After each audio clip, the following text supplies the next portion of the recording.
What's going on, guys? Welcome back to the Marsh Boys podcast. I'm Brian, I'm clueless. and today we have a treat in the studio. We are joined by three-time World Goose Calling champion and the most recent champion of champions, John Walls. What's How you going on, doing tonight, man? John? How's it Good, going? man. Appreciate you guys having me on. Oh Oh, yeah. absolutely. Like I said, it is a treat to have you on. How was your holiday weekend? How was your It was Thanksgiving? good, man. Yeah, it was good.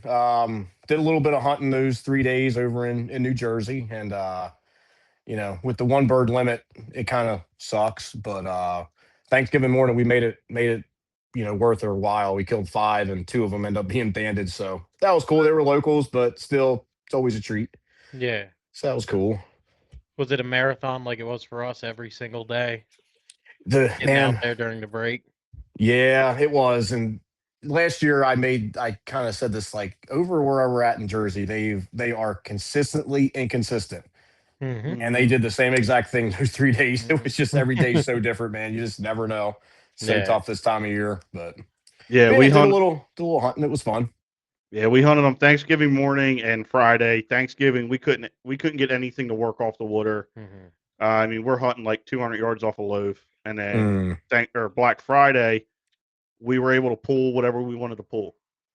See, Yeah, that's crazy, man. same Yeah. birds, just Same 24-hour spot, difference. pretty much. Yep. It's crazy how it's just so random over there. There's Yeah. no rhyme or reason to it, it seems like. So before we get into the you calling kind of deal, how did you get started with waterfowl? How did you transition from waterfowl into competitive calling? So I grew up small game hunting and deer hunting is still one of my favorite things to do. But I got introduced to waterfowl hunting from my buddy Alex, which we just had a slight conversation about before this went live, how we know each other. But my buddy Alex introduced me to it. And I don't know what got me so hooked. It was just the fact that, like, oh, those geese that are migrating south, you can call at them and like communicate with them and bring them to you. Man, I was just infatuated with it, and it just that bug bit me, and I went crazy about it, and did a little bit of waterfowl hunting for, I guess, one season, and then that led into hearing about this calling contest down in Lower Delaware. We had no idea what we were doing. We went down and tried it, and the funny thing is, like, I'm really not a competitive person. Like, I don't really have that like competitive drive, but when I was up there, I'm like, this is freaking awesome. Like, I want to do this. And man, it's just like, then I started hearing about these world champions and how the world championships in Easton, Maryland, it's right down the road pretty much from my house. And like, I just, this whole spectrum of this other era or part of waterfowl hunting came to light. I'm like, this is for me, man. This is unbelievable. So it's kind of how it all got started. And it's been a huge part of my life ever since. That's for sure. How long ago did you start competitive calling? I started 20 years ago. Okay. Yeah, 2006, 2007. With just goose calling, or did you ever meddle with ducks? Yeah, I did. Yep, in the beginning, I did duck and goose, and then, man, really just up until a few years ago, I've just done goose calling.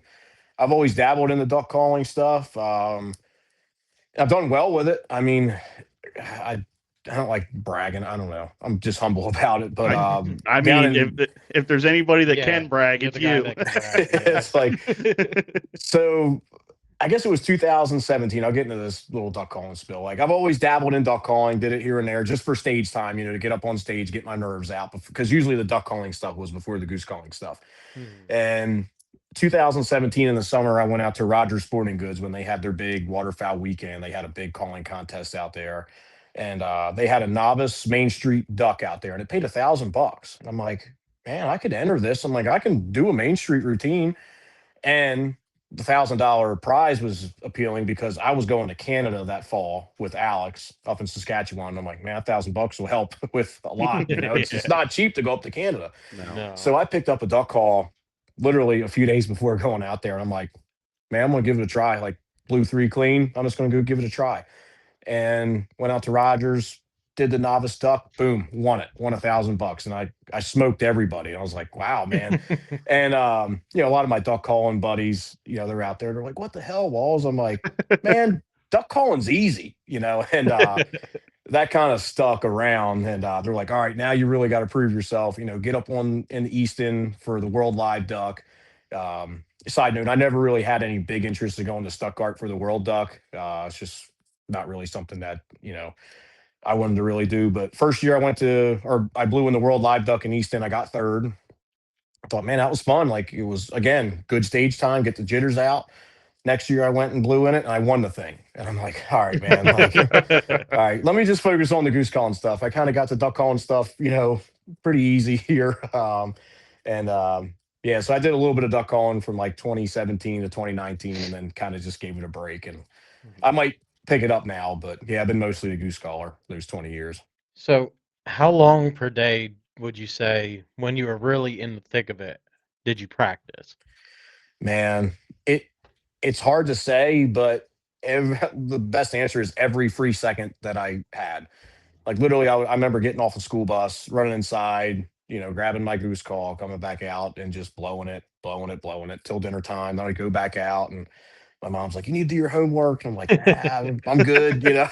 And yeah, man, I mean, hours and hours for a long time, and you know, it's kind of like the saying, it's like riding a bike, and it kind of is now.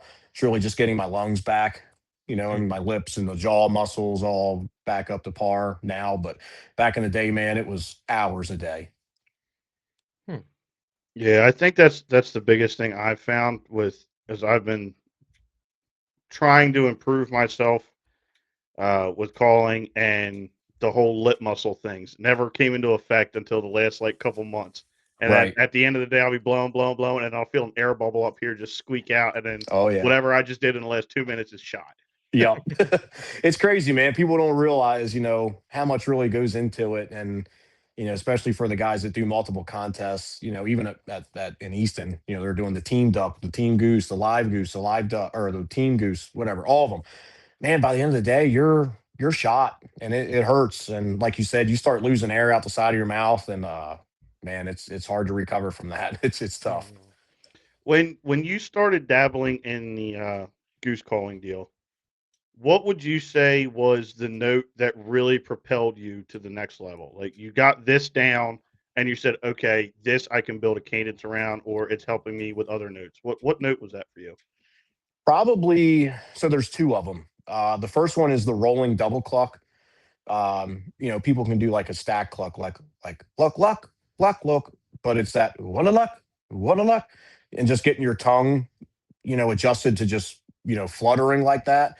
That propels you to start doing triple clucks and a double cluck and a moan with a spit note, and stuff like that. So that was a big note I feel like to me because you start doing it and it's kind of muddy. Yeah, you're getting a double cluck, but it's not real clear. And you're trying to, create this section with other notes in it. And once you get that down, it's easy to learn or hard to learn, but easy to master type thing. And I would say the second most important note that I learned is the spit note.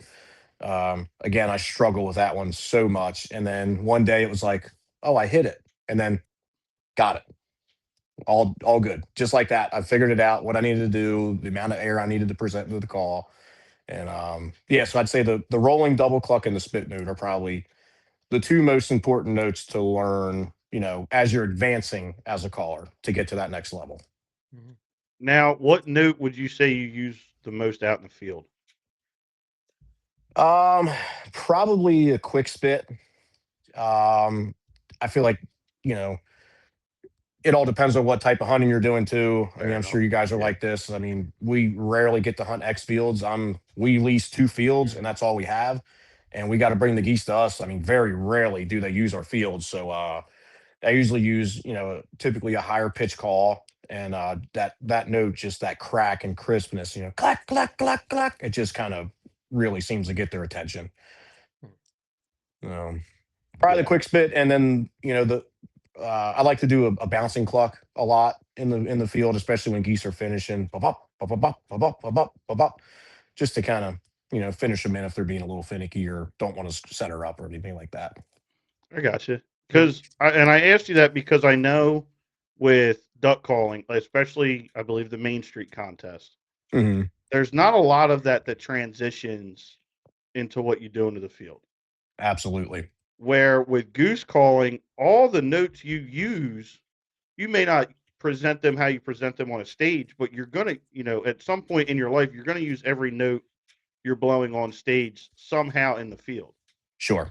Yep. Um, yeah, I think that's what gravitated me to goose calling over duck calling. I can Yeah. quack on a duck call and stuff, but I'm a little better on a goose call, by Sure. far. Because like you said in the beginning, you're actually communicating with them. You're Right. you're not just saying, "Ah, I'm over here." You're telling a story. Yep, for sure, man. Yeah, I always say, I mean, you're only cheating yourself if you're, trying to just be mediocre on a goose call in particular. I mean, the more proficient you can be, it can only help you in the field. That's for So sure. this might be a super novice thing, but from what I see on the competition calling side of things versus out in the field, maybe it's just the setting that it's in, but it seems like you guys are screaming on the calls, and that's not what you would do out in the field. Do you notice a lot like what's the word for it? Do you notice a lot of fluctuation, I guess, with what you do out in the field with it versus when you're actually competition calling? I don't know if Oh that's yeah. the right word for it. No, I get what you're saying. Yeah. What I do on the stage, I very, very rarely do out in the field. Now there is days that I will, and I feel like being able to do that stuff on the stage and be very proficient and loud and crisp on a call. There's days in the field where sometimes those geese want to hear everything you got all the way till the Mhm. shot call, and you get two or three guys that can blow a goose call, and you can pull them off their flight line going from A to B. They can help you a lot. But now, very rarely, man. I mean, I just do simple stuff in the field pretty Mhm. much. But just having that, those tools in my box, all right, they're not really liking this. Let me try this. All right, they're kind of liking this. Let me figure this out. Oh, they want a little more. They want a little less. And yeah, but very rarely do I, hammer on them. But there is days when it works. That's for Mhm. sure. Now, how did you get hooked up with John and Bay Country Calls?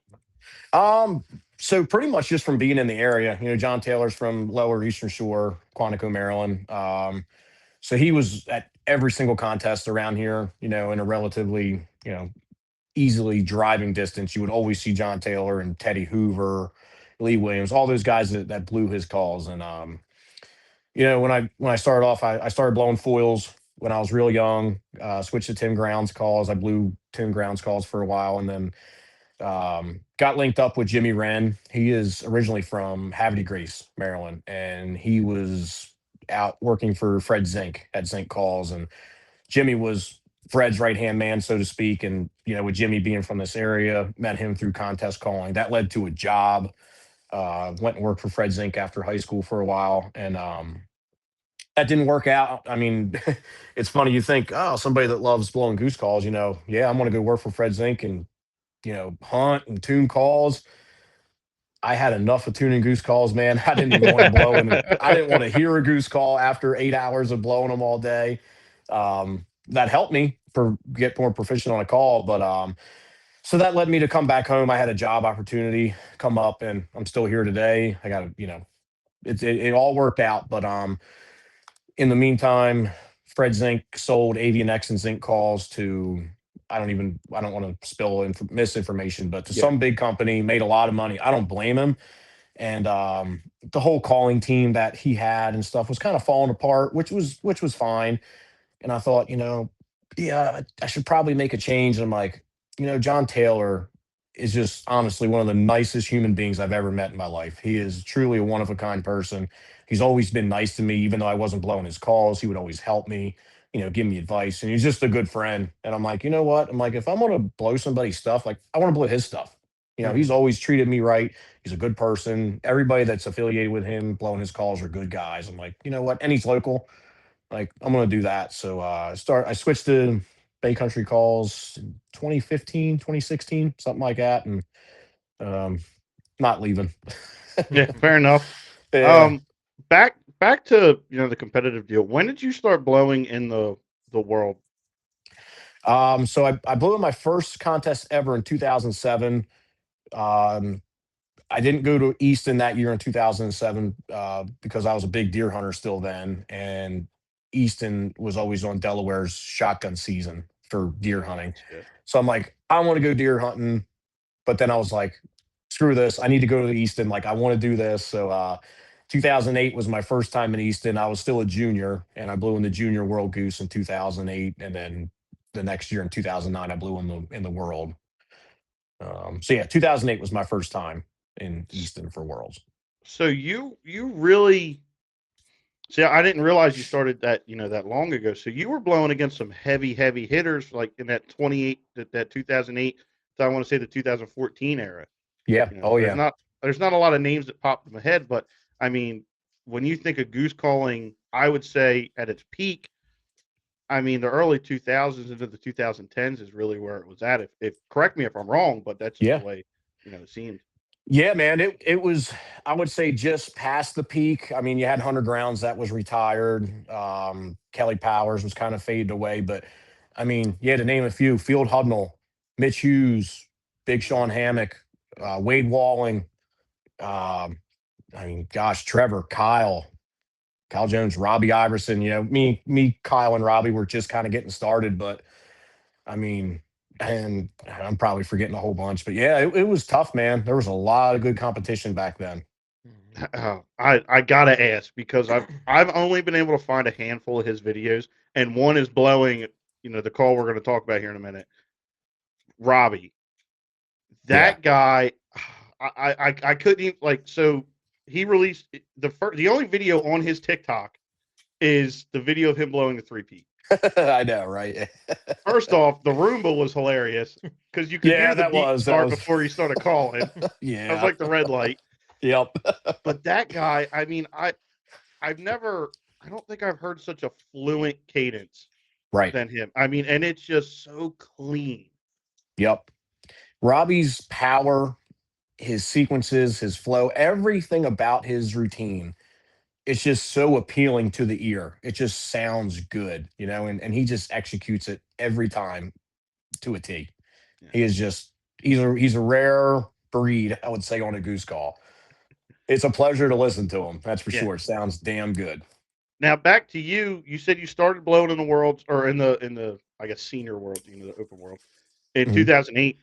Were you competitive up until you won your first world, or were you kind of just climbing the ladder, just entering it to enter it? Um, I would say I was fairly competitive for, so 2009 was the first year I blew in the senior goose. I made it to the second round. I know that. And I remember there was 47 callers in it, which was, I mean, incredible. So that was a big feat just to make it to the second round. Like I was happy. And I can't remember exactly where I placed. And then 2010, um, I finished seventh in the World Goose. And again, there was, I think high 30s amount of callers in that. So I was like, man, that's lit the fire under my rear Yeah. end to, keep going. Went back in 2011 and I lost the World Goose by a half a point to Mitch Hughes Uh, Mm. in 2011. So I've had people were saying like Big Sean Hammock had, 4 or 5 second places in the world championship. Well, from 2011 to 2021, like I was in the top three. I finished, fifth, fourth, third, and second multiple times wow. in the World Goose. I think there's only 2 or 3 years I didn't make the final five, and that was just because I made a mistake in the first 2 rounds and didn't make it. But so I was there for a while, man. That's why I was just like, I mean, such a relief just to win one, but then to do what I did was very satisfying. It's like it's about time. But yeah, I man, I put my dues in. That's for sure. There's no doubt about that. I was gonna ask, like, is there a point after a decade of coming in second and third? Was there ever a point in your head that you were like, I'm never gonna win this thing? Oh yeah, absolutely. I mean, multiple times, man. It's like so many times I'm third and second, just a point or two away, and it's like, man. And as I get old, as we get older, I'm sure you guys see like understand this. Like life happens. Just you got Yeah. different stuff going on, and I'm not blowing a call like I should. And it's a week before Easton, and I haven't blown in a contest all year, and I'm trying to get my lungs and everything right. And in the back of my mind, I'm like, I want to go deer hunt with my dad. We haven't been able to do like the tradition like we did when I was a kid. I'm like, kind of ready for a change, So yeah, it crossed my mind multiple times. So you're not allowed to enter anymore, correct? After all the wins. Yeah, not in the competition style goose calling anymore. I can still do the teams and the live contest. Now, can you still do like Game Fair and Squad Fest or no? I can, yeah. So I Okay, can go blow in any non-world gotcha. open style goose calling championship or contest, but I don't know. I don't really have to anymore. I'd rather help judge or something. I So don't have an ego, but I don't need to do anymore. Yeah. It's all good. It's all good. I mhm. had a great run. I've accomplished way more than I ever thought I would. So it's just time for me to get back and help wherever I can. That's where I was going with that. What do you see happening next? Like, what do you think you're going to try to tackle next? So over the years, well, I'd say over the years, this past year, me and Trevor Shanahan won the world team live goose. We originally won three team open style, which was, open style team calling. We won three of those and we were retired from that. This year we won our first team live. So we can technically win that two more times. And then I can win the world live goose two more times. I won one back in 2014. Um, so I might try to focus on the live goose, maybe try to win that two more times. But honestly, man, I might try some more duck stuff, try to dabble into that a little bit more and just really see what I can do. We'll see. But Mhm. like I said, if, I would like to be more involved with the contest, particularly like Easton and the World Championship, like any way I can, as far as, finding volunteers, finding sponsors, or, me Mhm. judging, stuff like that, anywhere I can. I'd rather help wherever I'm needed, maybe even try to, run a couple contests locally around here. We don't have them like we used to. Yeah. Obviously, I'm sure you guys know that. I mean, Mhm. it used to be, from I don't know, heck, even May to September, October, there'd be one every other weekend somewhere, relatively close around here. And now you got about two or three all summer, and that's it. Mhm. Yeah, So, I blow in New Jersey's at the Barnegat Bay show, mhm. and I think this year we're gonna go after talking to some guys at that. I think there was 8 of us this year, 7 or 8 of us. I think I'm gonna go down to Delaware and blow in that contest as well at the fair. Sure. Yeah. Yep. Yeah, it was a fun one, man. It's really great. They didn't have it this year, unfortunately. I think the two people that were running it were on vacation or something. Timing just didn't work. Yeah. Luckily, we're still in contact with them. So if they have zero plans on doing it, I'm gonna pick it up and probably do Oh, it. awesome. That's great. Yeah. I don't know Mhm. if I'll be able to do it at the fair. I don't know if I have that connection through the state. Maybe we can do that, but if not, I have a place here where I live and the property I work on. We can have it, and Mhm. it'd be fun. We did it a couple years ago. It was a blast and it's a lot of fun. Now, how many guys tend to come out for that for the Delaware deal? It's hard to say. I guess 2 summers ago, man, it was a great turnout. I'd say in the non-resident, so the open duck and goose, there was 7 or 8 callers in it. I mean, which is pretty good. Yeah, yeah. I Um, mean, everything I've heard, if you get 10 callers to come in a state contest, you're doing something good. exactly. Yeah, this Delaware State goose. I mean, you're looking at 4 or 5 guys, maybe three. Some years, it all depends. But Yeah, yeah, it's unfortunate to see it dwindling. That's for sure. Yeah. yeah. And that was. Do you first off? You brought up you and Trevor blowing in the live goose, Hmm. and that guy. So in the video I watched, when he comes back around the stage and he comes up and does that, I don't even know what to call it. Right. He does that low growl, and Yeah. and I sent Yeah. that to my buddy who I've been kind of FaceTiming and calling with. I said, "How do I make that noise, and why have I never heard anybody blow that on a goose call before?" Right. Right. Like, I was just blown away by that. Yeah. Trevor is. I mean, again, like a Rob. If you want to talk about somebody that is good on a goose call, good on a duck call, good on a speckle belly call, good at pretty much anything, I would say Trevor, in my opinion, is the best overall bird whistler there is. Did you help him pick out his contest for Stuttgart or his uh his, his uh his his outfit. outfit? Yeah. Man, I laughed out loud. I was at dinner with my wife and I was like, let me just, keep an eye out. I'm like, holy cow, that is Trevor. I'm like, look at this. She's like, unbelievable. Yes, we're just like, that's Trevor. Yeah. Yeah. What Yeah, it is was the funny. live? Huh? What is the live?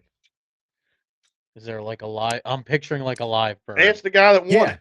Is there So like a live bird? No. Like I'm no, picturing something really wild in my head, and I don't think it's correct. no, you're good. You're good. I should have explained. It's tough with people that are trying to learn about it. So competition style goose calling is and duck calling is more of like a show your ability to do everything you can on a call, push it to the limits. It's more of like a talent show, Hmm. and you have 90 seconds to do your routine, which is structured. The live duck and live goose is only 60 seconds. There's no structure at all. And your main goal is to sound like two or three geese, or two or three hen mallards. Do it any way you want within those 60 seconds. Again, no structure. It's a lot of fun because it's just like people can be creative in their own Hmm. way. Um, but yeah, main goal is just to sound as realistic as you can as a hen mallard or a Canada goose in the live contest.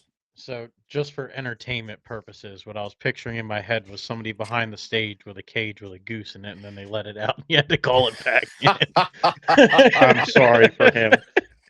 That's what I was picturing. I don't know That'd what. be pretty cool, though. I yeah. That takes some talent. Oh man. So, so now on to your latest endeavor with John and or you know what? Let's talk about. So we talked about your three world champions, back to back to back. Yep. How is that feeling? Man, it was incredible. I mean, so even leading up to 2022 when I won my first world championship, we kind of hit it on it earlier, like giving up almost. But long story, I met this young kid. His name's Josh Elchinski. He lives 15 minutes up the road from me. Um, I linked up with him through Kyle Jones while Josh was at Game Fair blowing in Minnesota.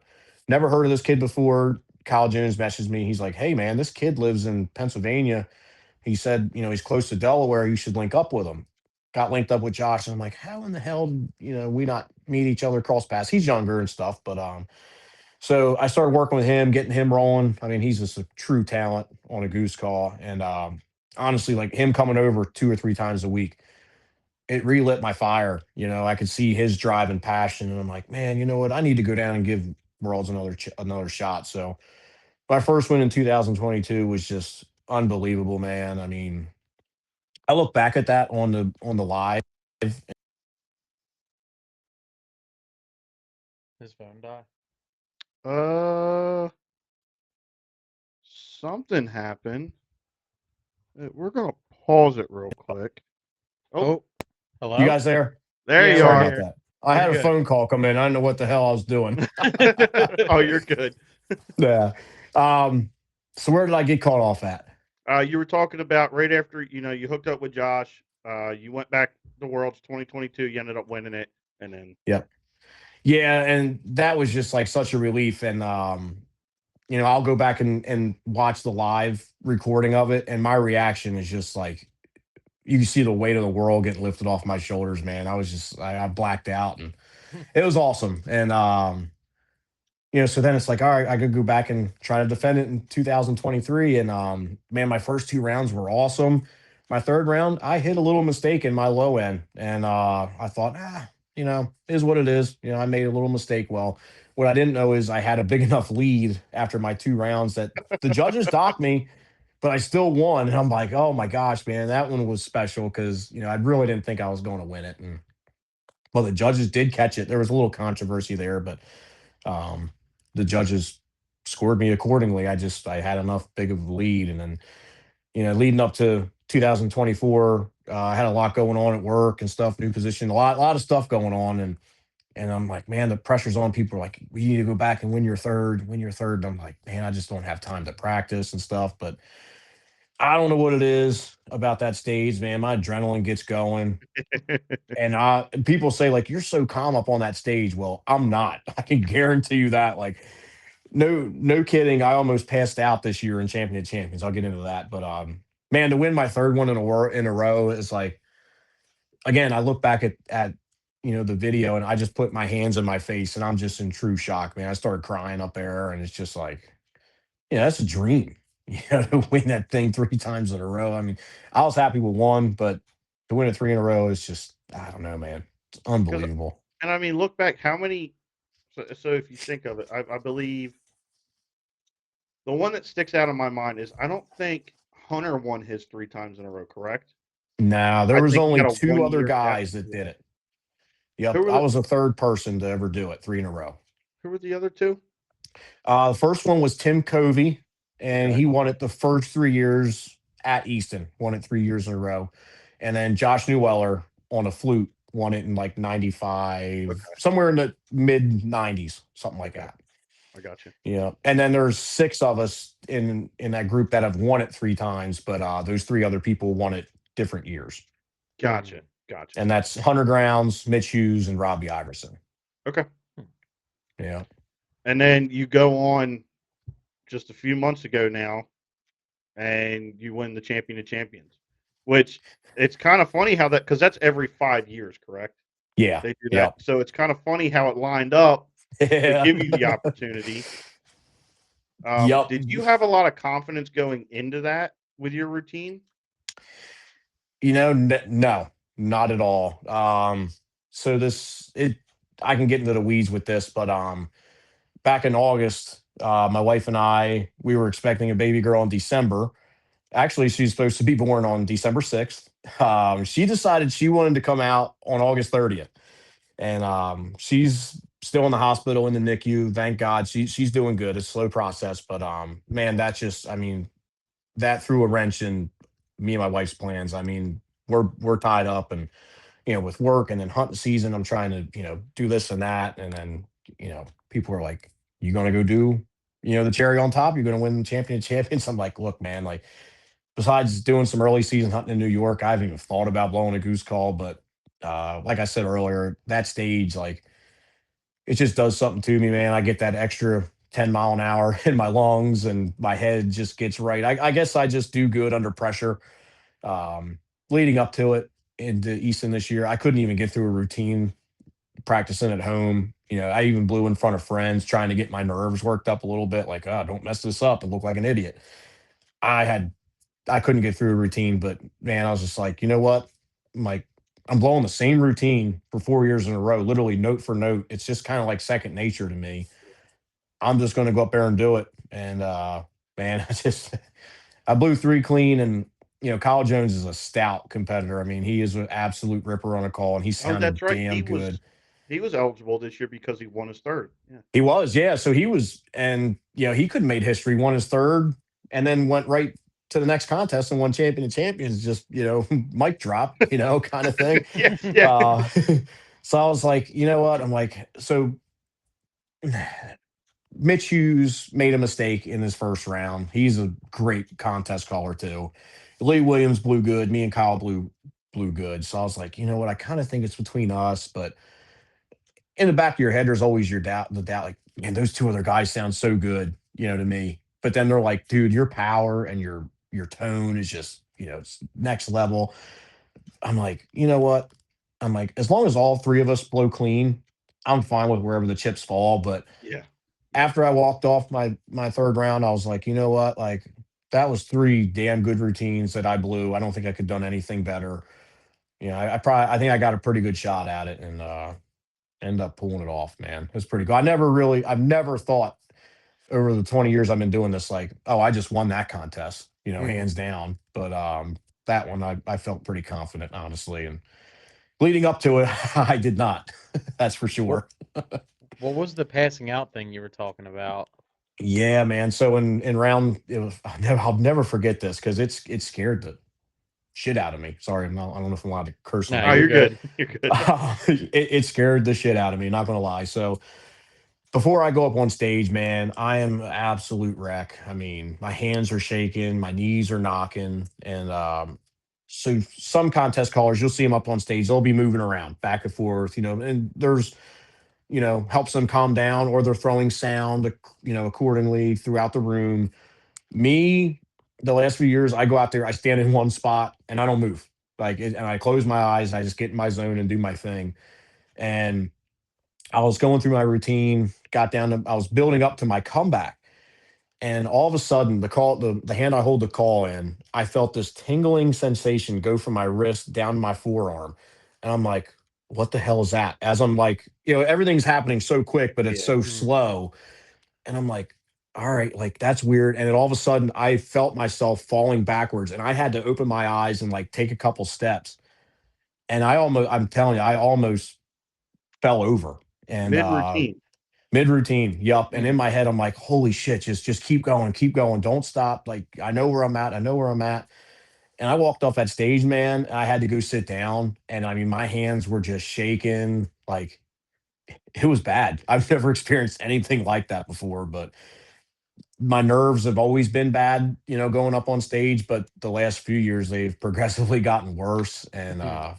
I don't know what it was, man, but it You wasn't think it fun gets for easier with the time. I know, right? Yeah, it's like, oh, I got this. But I mean, me and a couple of other contest callers were like, we look forward to Easton so much. Like, we can't wait to get there just to be around everybody. But then when we're getting ready to go on stage, we're like, all right, I'm ready to go home. Like, I don't even want to be here. Like, do I even know how to blow a goose call anymore? Like, I don't know what the hell I'm doing. Yeah, I don't know. It's just weird, man. It's just that stage. I mean, like I said, I'm always nervous going up on stage, but I mean, it's a Super Bowl. I don't know what it is, but yeah, nerves have gotten worse over the years, and yeah, this year, I don't know what would have happened if I didn't catch myself, but I probably would have ate shit up on stage. Yeah, Yeah. and to the nerves thing. So, like I said, I've blown in. I think this was my third year doing it in the NJ State contest, and I think the biggest crowd I've blown in front of was 20 people. And it's still like, nope, I can't look at anybody. I'm going to look down at these reeds. I'm going to hit my Yep. notes, and I'm going to walk off. Yep. And this year they changed it. We blew 2 rounds. Huh. So Okay. so we blew the first round, no cuts. Obviously, there's not enough people to cut. I blew the first round, and I'm like, man, that sounded like shit. A week before this contest, I split the reed on both the calls. I have a foils market hunter that I've been blowing for the last 6 years Right. that I wanted to use. I split the reed on that, and then my other call, I split the reed on that. So I Oh ended up God. I ended up blowing. Now I do have a case full of calls, but a lot of them are just calls I wanted, and I've kind of explained that in one of my review videos. Calls I wanted, got a hold of, and was like, I don't really like, and none of my Sure. other buddies blow calls, and I've just now got into the trading pages on Facebook. Okay. Right. Um, so they sat there while I had a Molt Gear Rush that I kind of fooled around with and tuned. My buddy from North Carolina kind of tuned it up, and I'd hunted with it, but I just like I don't mean this call don't get along. Like the way I force air into a call, it doesn't react well. I was Right. like, well, this is the only call I have that I can do some of the stuff that I want to do. So I took that and blowed it, and I caught on stage, and I'm like, man, I sounded like shit. And the lady comes around with the button. She's like, all right, you guys ready for round two? And I was like, there's no freaking way. Well, I think I scored 6 points higher round two than I did round one. Damn. No kidding. Yeah, which I still didn't place. Like it sounded almost like a squeak toy the way I was hitting the clucks and everything. Ah, yeah. Just because of I'm your like, nerves. yeah, yeah. Like, Yeah. and I mean, and then I got home and I made a review video on it, and I sounded 100 times better than what It's I weird did. how that works, Yeah. man. Yeah. Some Now, people it doesn't phase them. Other people are. I know some people that would be a world champion goose caller that are too scared to get up on stage. They have stage fright. They will not do it. But they're hands down some of the best goose callers I've ever heard. Hmm. now, I want to talk about a lot of things. So let's okay. Yeah. So you win three. You win the champion of champions. Let's talk about the three-peat. Hmm. So as John said, the cat's out of the bag on it. Can you tell me what the difference is between the three-peat and the kill gene? Yeah. So the three-peat is a quarter inch longer than the kill gene, and then there's no step in the three-peat. So if you take the mouthpiece off of the kill gene and then the mouthpiece off of the three-peat and you hold them up in the kill gene, you'll see a slight step. So like where your mouth goes, just in maybe less than a quarter inch, there's a little dip in the acrylic. Mm, Um, the three-peat does not have that, but if you have both of them and you blow them, there's a difference. Like that step in the kill gene kind of builds some like back pressure into the call. It's weird how this all works. I mean, everybody's different how they do it, but just that little step, that little lip of acrylic that's in the kill gene compared to not in the three-peat makes a pretty big difference. Really? Yep. So And what you're saying is on the tone board, right? Or nothing to do with the guts now, just oh oh the oh internal dimensions I on the got mouthpiece. Yeah, if you pull the I call got you. apart, say Yep. this is the piece you blow on, these internals are different on the kill gene and the three-peat. It's Okay. only a I quarter inch longer. Visually, it's a little bit longer, but the internals are different. Hmm. and how did you get a hold of what the call that you have? How did Right. you end up with that in your hands? Yeah, man. So in 2017, John Taylor wanted to come out with two new calls, and he wanted one to be a shorter, more higher pitch traffic kind of call, a ripper kind of say, so to speak. Then he wanted a user friendly, kind of deeper bass, call. So he started going to town with just trying different dimensions on all different kinds of acrylic. And like I said, quarter inch here, quarter inch there, even shorter. It makes a difference. Say 5/8 bore compared to something else makes a difference. And so he just came out with this whole plethora full of different mouthpieces and inserts. And we were actually in my garage after one of the Delaware contests. He's like, "We're going to sit down," because all the guys that blow competitively were together, and there was another contest the next day in Pennsylvania. So everybody came to my place to spend the night. He's like, "We're going to figure this out today." And we sat there. We each tried every individual piece, swapping them with this and swapping them with that. And we narrowed it down to what is now the Kill Gene and the Winter Harvest. And as we were blowing, nobody really cared for this mallard green mouthpiece. But I'm like, man, let me try this one again. And I'm just ripping on it. And they're like, man, that sounds damn good. I'm like, man, I kind of really like this thing. And they're like, well, everybody likes the kill gene. I'm like, well, that's fine. Like, I like it too, but I really like this one. I'm like, can I just keep this one, Taylor? And he's like, yeah, that's fine. Like, do whatever you want with it. We're not going to use it, obviously. Like, and so that's how I got that call, man. And I blew it on stage every year since. And I don't know what it is about it. It just fits the way I present Aaron to the call. That's the thing. It's like what I've done with it is great, but to you may not like it. It's just part of it. And just like one of the grounds calls, it doesn't fit me. Everybody else loves it, but it doesn't fit my style. Yeah, that's how I I came up with the three-peat, man. It's just one of the oddballs that I just blew and fell in love with. Hmm. Yeah. And now, was there ever talk of running that call as it was prior to you winning the three?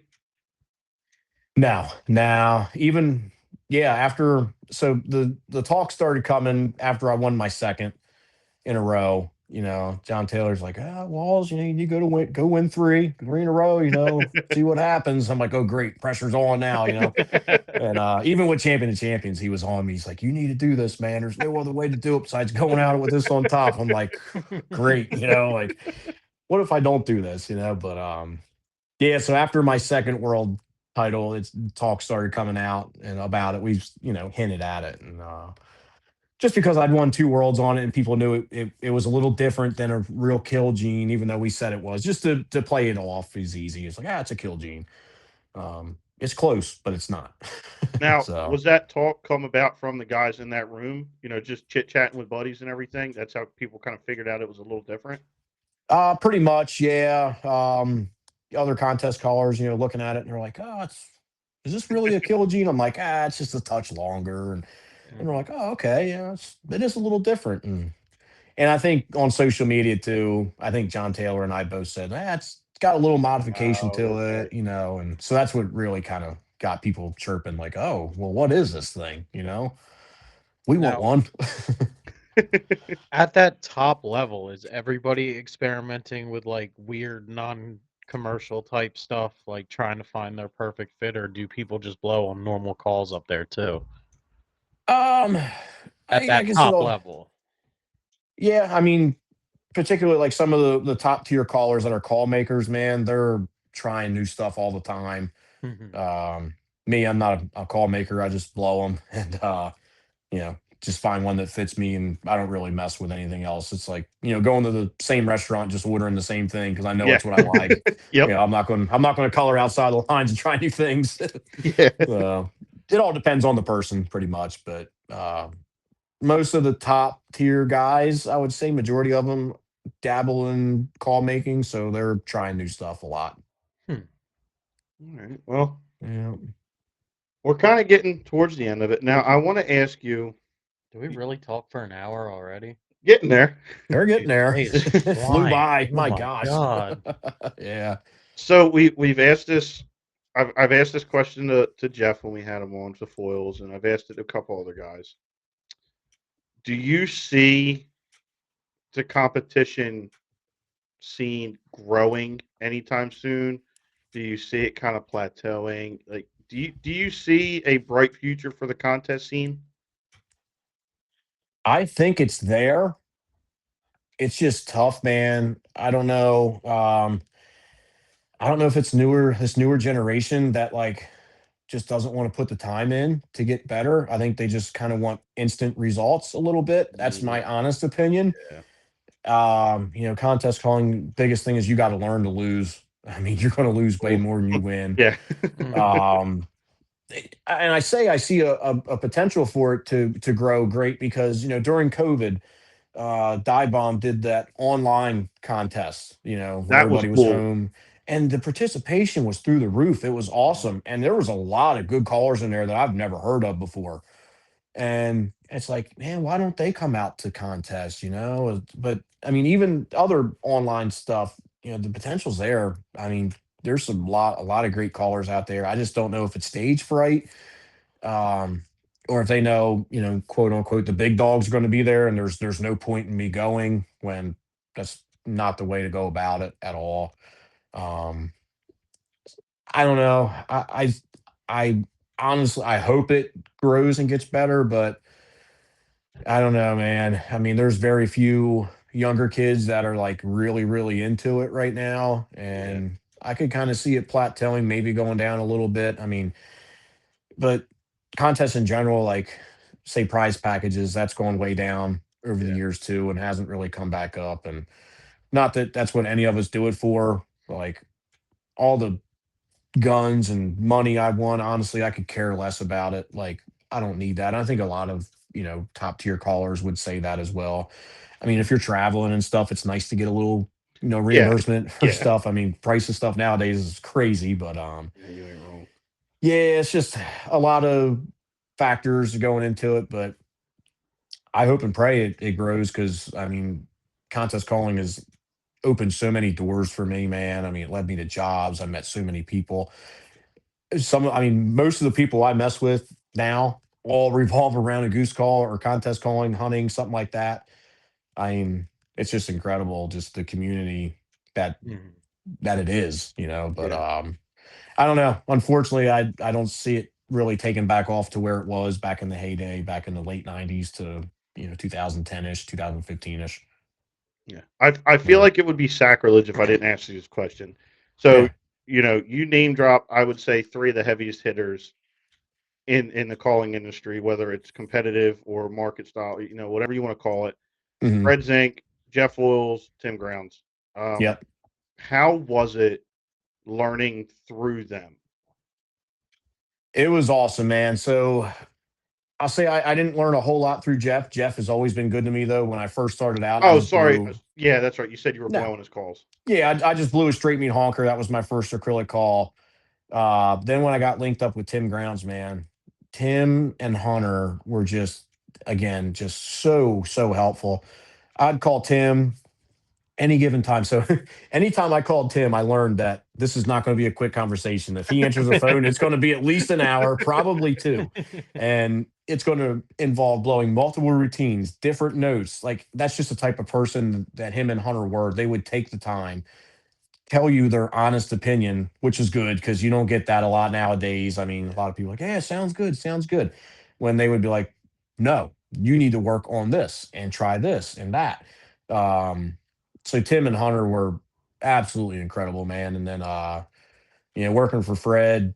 Fred is a rare breed. He's just a great guy. I mean, very savvy business wise. Obviously, I mean, he grew a hell of a platform, with calling and with calls and decoys. But Fred and Jimmy Wren, they definitely helped me a lot. I mean, one, I was blowing a goose call 8 hours a day, and Yeah. Fred is probably, I mean, you listen to people talk back in the 90s, he's probably the best to ever do it that hasn't won a world championship, they say.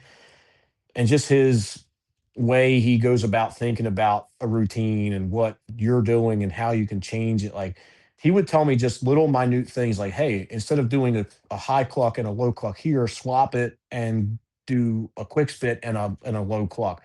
And that transitions to you having more breath for the next section. And I'm like, wow, it's like it's so simple and makes perfect sense. Like, just the way he was so particular about things, man.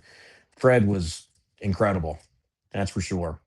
I'm grateful to be able to, work for him and let him help me the way he did. It was awesome. Hmm. Well, I mean, I'm sure I speak for both of us. I'm very thankful that you could join us tonight for an episode. Yeah. Yeah, man. Yeah, no, I appreciate it. Sorry about Uh, the late response. I was like, No, oh Oh my no, no, you're gosh. not at fine. all. I We told Yeah. were Ryan, gonna I do was one like, tonight yeah, I anyway. was like, well, we got to record. I said, shit. I We were said, just gonna I better bullshit, hit so this John is up way and better. see if he got his voice back. Yeah, dude. Yeah, yeah. When I went on that stage, I just, like I said, I black out and I'm screaming and hollering, and Hmm. yeah, I lost my voice for like a week and a half. It's pretty bad. For good reason though. It was deserving. I thought it was pretty cool. Oh, absolutely. Hmm. Yeah. But John, Yeah. I appreciate you coming on. Is there anything you want to shout out? You know, before we end it? Socials, anything?